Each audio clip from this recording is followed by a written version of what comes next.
Hello दोस्तों, सभी को गुड नाइट। आज हम आपको साइंस क्लास 10th का साइंस के क्वेश्चन लेके आए हैं। जीव विज्ञान के 20 क्वेश्चन आपको साइंस के लेके आए हैं, जो कि यूपी बोर्ड के लिए बहुत ही आवश्यक है। बहुविकल्पीय प्रश्न। कौन से प्रश्न करना है आपको? बहुविकल्पीय प्रश्न करना है। आपको हमारा वीडियो पसंद आएगा तो लाइक करिएगा, सब्सक्राइब करिएगा। बहुविकल्पीय प्रश्न का आपका पहला क्वेश्चन है, प्रकाश संश्लेषण क्रिया में ऑक्सीजन गैस निकलती है। प्रकाश संश्लेषण क्रिया में ऑक्सीजन गैस निकलती है। ऑक्सीजन गैस कैसे निकलती है? विकल्प ए में है कार्बन डाइऑक्साइड से, बी में है जल से, और सी में है वायु से, और डी में है पर्णहरित के विघटन से। आप लोग बताइए, प्रकाश संश्लेषण क्रिया में ऑक्सीजन गैस कैसे निकलती है? कौन सा विकल्प नंबर आपका सही है? कमेंट करिए। आपका विकल्प नंबर बी सही। कौन सा सही है? बी सही है। किससे? जल से निकलता है। किससे निकलता है? जल से।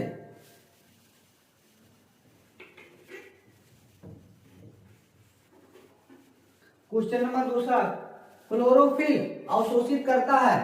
क्लोरोफिल क्या अवशोषित करता है? जल अवशोषित करता है, बी में खनिज लवण, सी में प्रकाश ऊर्जा, और डी में ऑक्सीजन है। क्या है? ऑक्सीजन है। आप लोग बताइए कि क्लोरोफिल क्या अवशोषित करता है? क्लोरोफिल क्या अवशोषित करता है? तो क्लोरोफिल आपका विकल्प नंबर सी सही। कौन सा सही है? सी। क्लोरोफिल प्रकाश ऊर्जा को अवशोषित करता है। किसको करता है? प्रकाश ऊर्जा को अवशोषित करता है। आपका विकल्प नंबर कौन सा सही? सी सही है।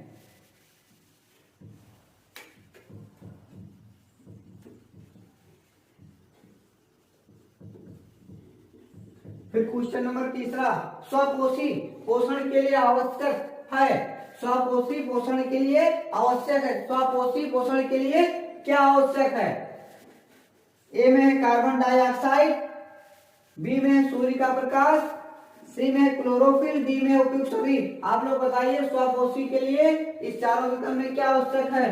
तो स्वपोषी के लिए कार्बन डाइऑक्साइड भी आवश्यक है, सूर्य का प्रकाश भी आवश्यक है, क्लोरोफिल भी आवश्यक है, उपयुक्त सभी। हमारा विकल्प नंबर कौन सा सही? डी सही, उपयुक्त सभी। विकल्प नंबर डी, उपयुक्त सभी।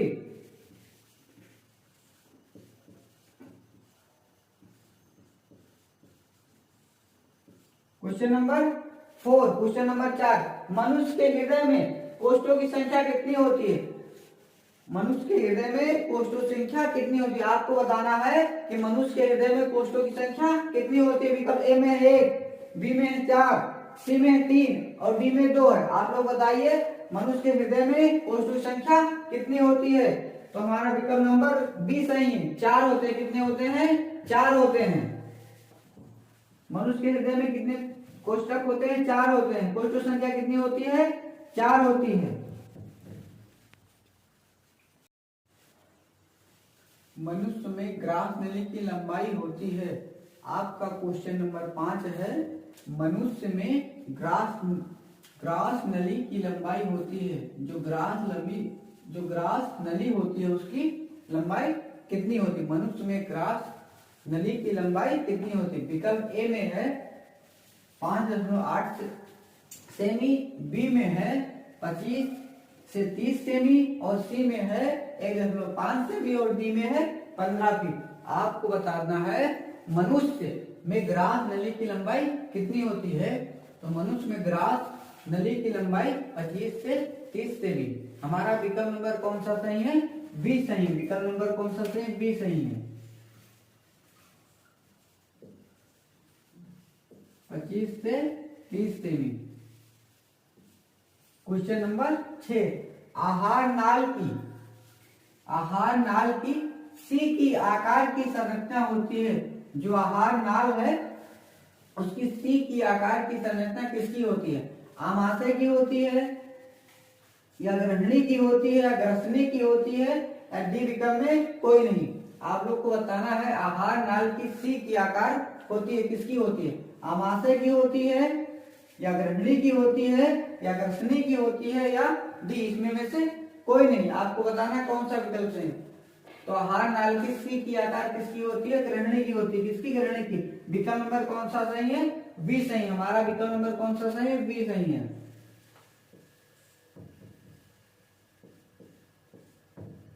क्वेश्चन नंबर 7, यकृत क्या साबित करता है? जो यकृत होता है वह क्या साबित करता है? क्या साबित करता है? विकल्प ए में है लाल, बी में है जठर रस, सी में है पित्त रस, डी में इनमें से कोई नहीं। आपको बताना है यकृत क्या साबित करता है। 4 विकल्प में से आपको एक बताना है, कौन सा करता है। तो हमारा विकल्प नंबर कौन सा सही है? सी सही है। कौन सा सही है? सी सही है। पित्त रस। कौन सा रस? पित्त रस। हमारा विकल्प नंबर कौन सा सही है? सी सही है। क्वेश्चन नंबर 8, आप लोग बताइए विटामिन सी का अच्छा स्रोत है। विटामिन सी का अच्छा स्रोत इसमें में से क्या है? 4 विकल्प दिए हैं, आपको बताना है विटामिन सी का अच्छा स्रोत क्या है। पहला विकल्प अंडा है, बी में है मछली, और सी में संतरा, और डी में गेहूं, और ए में क्या है? अंडा है। आपको बताना है विटामिन सी का अच्छा स्रोत क्या है। तो विटामिन सी हमारा विकल्प नंबर सी संतरा। विटामिन सी का अच्छा स्रोत क्या है? संतरा है। क्या है? संतरा है। विकल्प नंबर क्या? सी संतरा।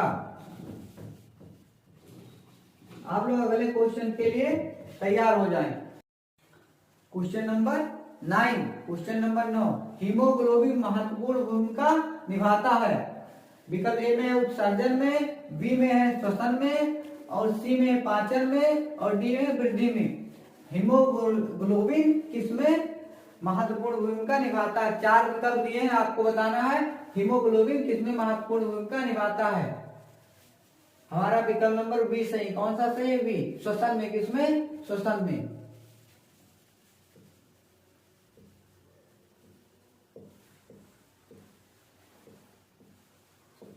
क्वेश्चन नंबर 10, बेरी रोग किस विटामिन की कमी से होता है? बेरी रोग किस विटामिन के कमी से होता है? आप लोग को बताना है कि जो बेरी रोग होता है उस किस विटामिन की कमी से होता है। ए में है विटामिन B1, बी में है विटामिन B2, और सी में विटामिन B3, और डी में विटामिन B5। आपको बताना है बेरी रोग किस विटामिन की कमी के कारण होता है। कौन सी कमी आ जाती है तब बेरी रोग हो जाता है? क्या हो जाता है? बेरी रोग हो जाता है। हमारा विकल्प नंबर ए सही है। कौन सा सही है? ए सही है। Vitamin B1। कौन सा? Vitamin B1।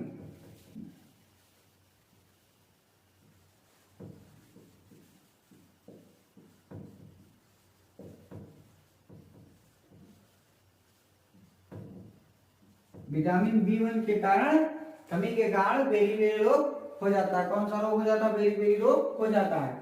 Question number 11, question number 11, पादप में जाइलम उत्तरदायी है।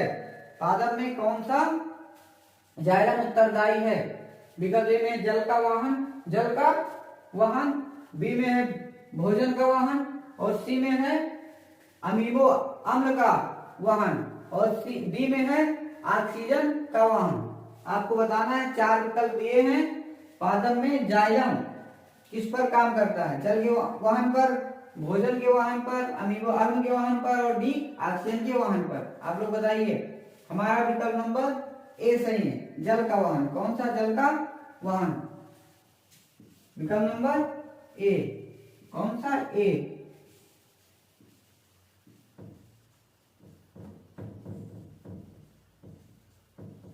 क्वेश्चन नंबर 12, आपको क्वेश्चन नंबर 12 बताना है। फ्लोएम द्वारा भोजन का अंतरण होता है।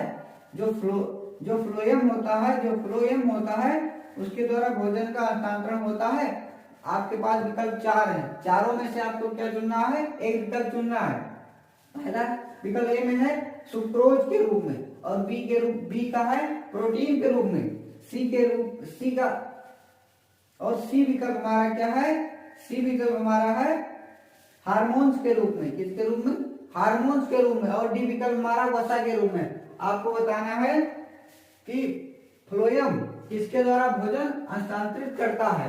विकल्प कौन सा सही है? डी आपका वसा के रूप में, आपको बताना है किसके रूप में करता है। तो हमारा विकल्प नंबर कौन सा सही है? विकल्प नंबर हमारा ए सही। कौन सा सही है? ए सही है। सुक्रोज के द्वारा, किसके द्वारा? सुक्रोज के द्वारा।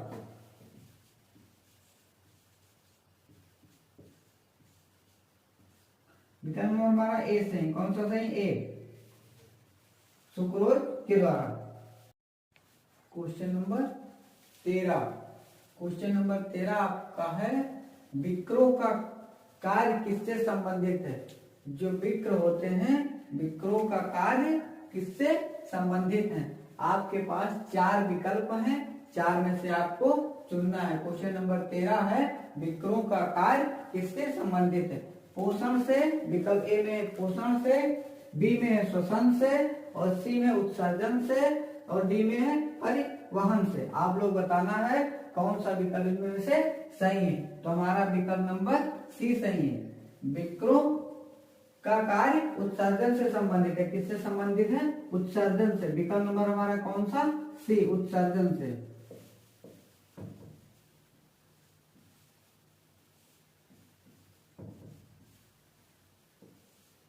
फिर क्वेश्चन नंबर 14। क्वेश्चन नंबर 14, केवल जल में घुलनशील होते हैं। केवल जल में घुलनशील होता है। आपको बताना है इसमें में से कौन सा विटामिन केवल जल में घुलनशील होता है। ए में है विटामिन ए, बी में है विटामिन डी, और सी में विटामिन के, और डी में विटामिन सी। आपको बताना है इसमें में से कौन सा केवल जल में घुलनशील होता है, कौन सा विटामिन केवल जल में घुलनशील होता है। तो हमारा विकल्प नंबर डी सही। कौन सा सही है? डी सही है, विटामिन सी। कौन सा? डी, विटामिन सी।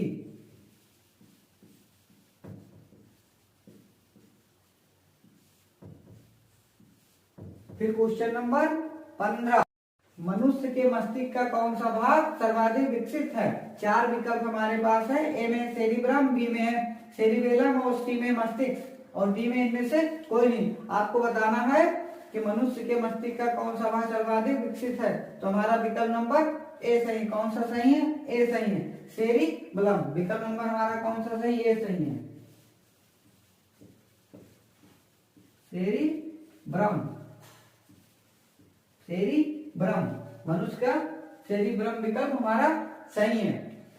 हमारा वीडियो पसंद आया तो आप लोग लाइक करें, सब्सक्राइब करें और बेल आइकन की घंटी जरूर दबाएं।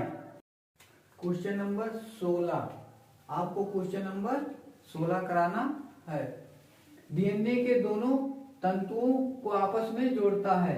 डीएनए होता है, डीएनए के दोनों तंतुओं को आपस में कौन जोड़ता है? आपके पास कितने विकल्प हैं? आपके पास 4 विकल्प हैं। 4 में से आपको क्या करना है? एक को चॉइस करना है, ठीक। जो डीएनए होता है, डीएनए के दोनों तंतुओं को आपस में कौन जोड़ता है? ए में है हाइड्रोजन बंध, बी में है आयनिक बंध, और सी में है पेप्टाइड बंध, और डी में है सहसंयोजी बंध। आपको बताना है कि डीएनए के दोनों तंतुओं को आपस में कौन जोड़ता है। आप लोग कमेंट करिए, आप लोग बताइए कौन जोड़ता है। आप लोग बताइए कौन जोड़ता है। तो डीएनए के दोनों तंतुओं को आपस में हाइड्रोजन बंध जोड़ता है। कौन सा बंध? हाइड्रोजन बंध। आपका विकल्प नंबर कौन सा सही है? विकल्प आपका फर्स्ट सही। कौन सा? फर्स्ट, ए, हाइड्रोजन बंध। क्वेश्चन नंबर 17, पुष्प में कितने भाग होते हैं? जो पुष्प होता है उसमें कितने भाग होते हैं? आपको क्वेश्चन नंबर 17 बताना है। पुष्प में कितने भाग होते हैं? ए में है 3, बी में है 4, सी विकल्प में 5, और डी में 6। आपको बताना है पुष्प में कितने भाग होते हैं। आप लोग कमेंट करिए, बताइए पुष्प में कितने भाग होते हैं। आपको बताना है कितने भाग होते हैं। तो पुष्प में 4 भाग होते हैं। हमारा विकल्प नंबर बी सही। कौन सा सही है? बी सही है। कितने भाग होते हैं? 4 भाग होते हैं। पुष्प में कितने भाग होते हैं? 4 भाग होते हैं। क्वेश्चन नंबर 18, पराग नली में नर युग्मन की संख्या होती है। जो पराग नली है उसमें नर युग्मन की कितनी संख्या होती है आपको बताना है। पराग नली में नर युग्मन की संख्या कितनी होती है? विकल्प ए में है 1, बी में है 2, सी में है 4, डी में है 4 और डी में भी 4 है। आपको बताना है कि पराग नली में नर युग्मन की संख्या कितनी होती है। तो हमारा विकल्प नंबर कौन सा सही है? बी सही है। 2 होता है। कितना होता है? 2 होता है। पराग नली में नर युग्मन की संख्या कितनी होती है? 2 होती है।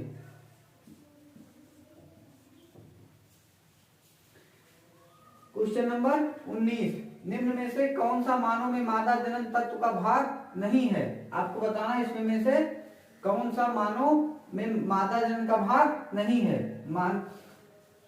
मानव में मादा जनन तंत्र का भाग नहीं है। आपको बताना है इसमें में से कौन सा भाग नहीं है।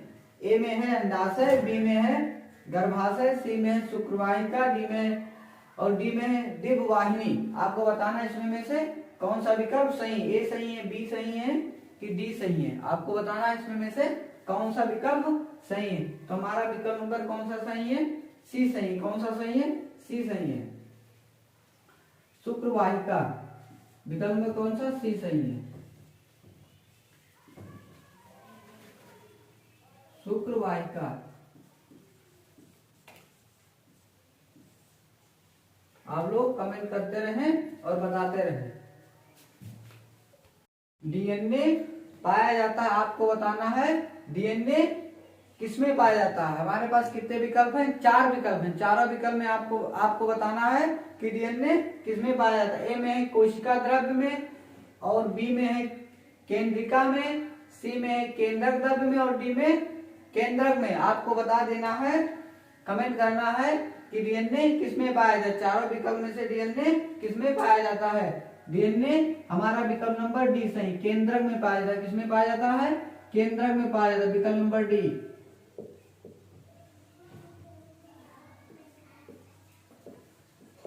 क्वेश्चन नंबर 21, पुष्प के नर भाग को कहते हैं। पुष्प के नर भाग को क्या कहते हैं? आप लोगों को बताना है कि पुष्प का नर भाग को क्या कहते हैं। विकल्प ए में है पुमंग, और बी में है जायांग, और सी में है बीजांड, और डी में है अंडाशय। आपको बता देना है कि पुष्प के नर भाग को क्या कहते हैं। कमेंट करो और बताओ। पुष्प के नर भाग को पुमंग कहते हैं। क्या कहते हैं? पुमंग कहते हैं। हमारा विकल्प नंबर कौन सा सही है? ए सही। कौन सा सही है? ए सही है। क्वेश्चन नंबर 22, मेंडल ने अपना प्रयोग निम्न में से किस पौधे पर किया था? मेंडल ने अपना प्रयोग निम्न में से किस पौधे पर किया था? विकल्प ए में है टमाटर, और बी में है मटर, सी में है बैगन और डी में सरसों है। आप लोगों को बताना है कि मेंडल ने अपना प्रयोग किस पर किया था। हमारा विकल्प नंबर कौन सा सही है? आप लोग कमेंट करिए, बताइए कौन सा सही है। विकल्प में हमारा बी सही। कौन सा सही है? बी सही है। टमाटर पर। किस पर? टमाटर पर। मेंडल ने अपना प्रयोग निम्न से किस पौधे पर किया था? टमाटर। विकल्प हमारा क्या है? गलत है। क्या है? गलत है। किस पर किया था? मटर पर किया था। किस पर किया था? मटर पर किया था। बैगन भी आपका क्या है? गलत है। सरसों भी आपका क्या है? गलत है। हमारा कौन सा विकल्प सही है? बी, मटर पर। किस पर? मटर पर। विकल्प नंबर बी।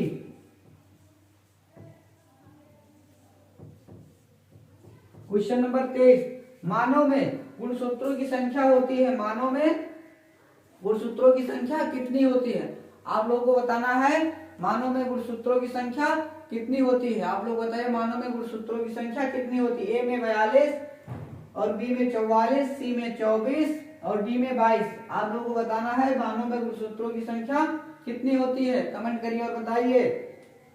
22 होती। कितनी होती है? 22। डी में कितने दिए हैं? 22 दिए हैं। और सी में कितना है? 24 है। और डी में कितना होता है? डी में दिए हैं 22 और सी में 24, और ये में कितने दिए हैं? 42 और बी में 44। आप लोगों को बताना कितनी होती है। तो हमारा विकल्प नंबर कौन सा सही? बी सही है। कितनी होती है? 44 होती है। कितनी होती है? 44 होती है। आप लोगों को याद रखना है मानव में गुणसूत्रों की संख्या कितनी होती है? 44 होती। कितनी होती है? 44 होती है।